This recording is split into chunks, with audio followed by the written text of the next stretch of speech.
Another day, another story. Actually, I'm not going to show you the title of this. I'll show you this part. This story is called The Selfish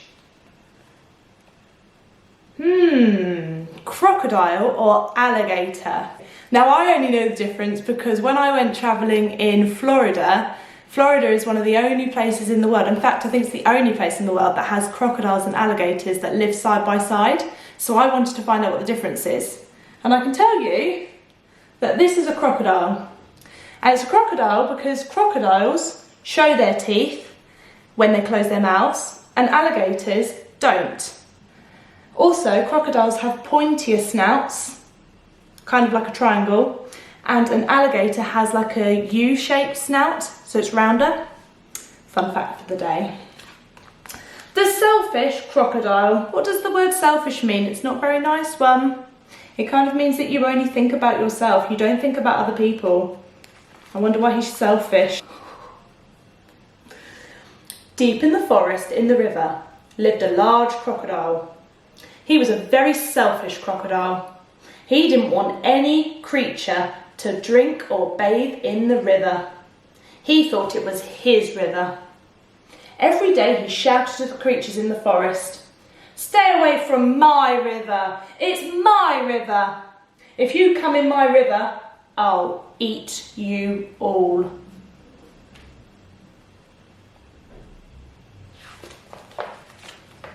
So there were no fish, no tadpoles, no frogs, no crabs and no crayfish in the river.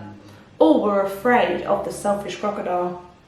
The forest creatures kept away from the river as well. Whenever they were thirsty, they went for miles to drink in other rivers and streams.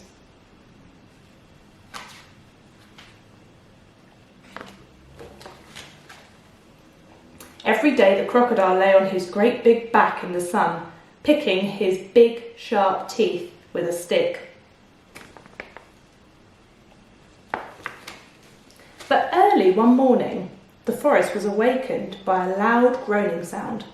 Something was in terrible pain. The creatures thought that an animal had been caught by the crocodile. Groan. But as the sun came out brightly, they saw that it was the crocodile who was in pain. He was lying on his big back and holding his swollen jaw, and he was crying real tears. Groan. Oh, look at him. He really looks like he's in pain, doesn't he?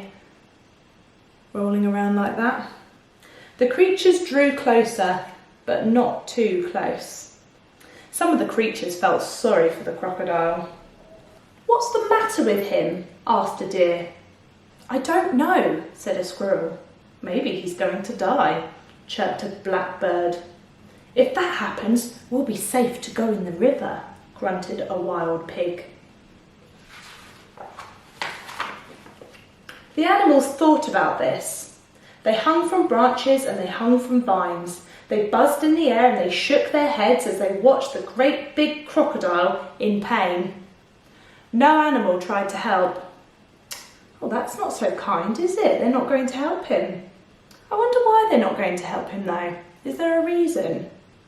I think that because the crocodile wasn't very kind to them at the start, they think that they don't want to help him. It would be a bit like if someone was unkind to you. I don't think you'd want to play with them.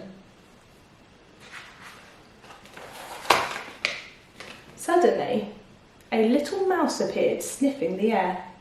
He ran along the crocodile's tail and then onto his tummy. The other creatures stared. There he is,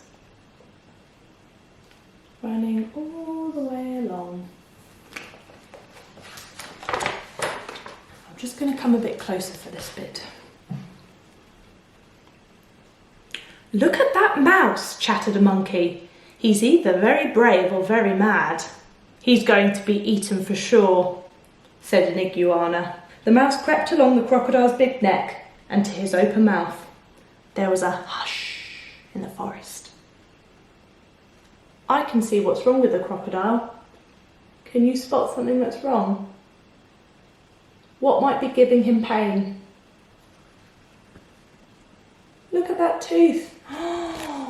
No wonder he's in so much pain. He's got a cracked tooth. I bet that really hurts. Poor Crocodile, I feel a bit sorry for him even though he was so unkind. The mouse got hold of something and pulled and pulled and pulled.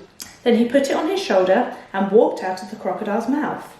There was a loud cheer from the astonished creatures. The crocodile sat up and said, "I don't feel any more pain. It's gone." Then he saw the mouse walking down his tummy, carrying the enormous crocodile tooth on his shoulder.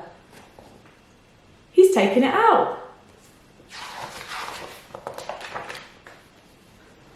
"Your bad tooth was giving you a toothache," answered the mouse, turning round to face the now smiling crocodile.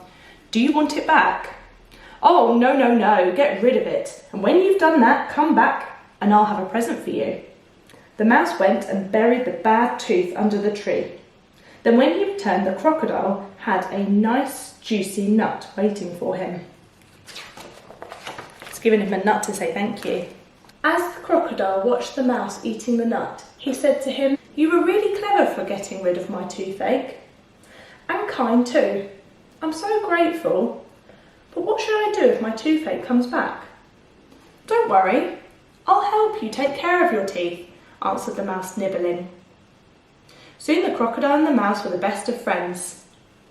You can get little creatures that do this. Often when crocodiles are laying and they've got their mouths open like this, they're holding them open so that little birds can clean between their teeth, and the birds are eating the food between their teeth, so both are getting something.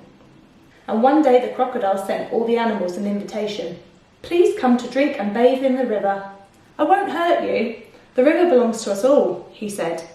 The creatures weren't too afraid to drink and bathe in the river anymore. Although the crocodile was sometimes snappy, they grew to love him. And soon the river was full of fish and tadpoles and crabs and crayfish. That's much better, isn't it? Everybody can enjoy the river. There's space for everybody. Ah, you can even see the mouse having a little ride on the crocodile. They're definitely best of friends.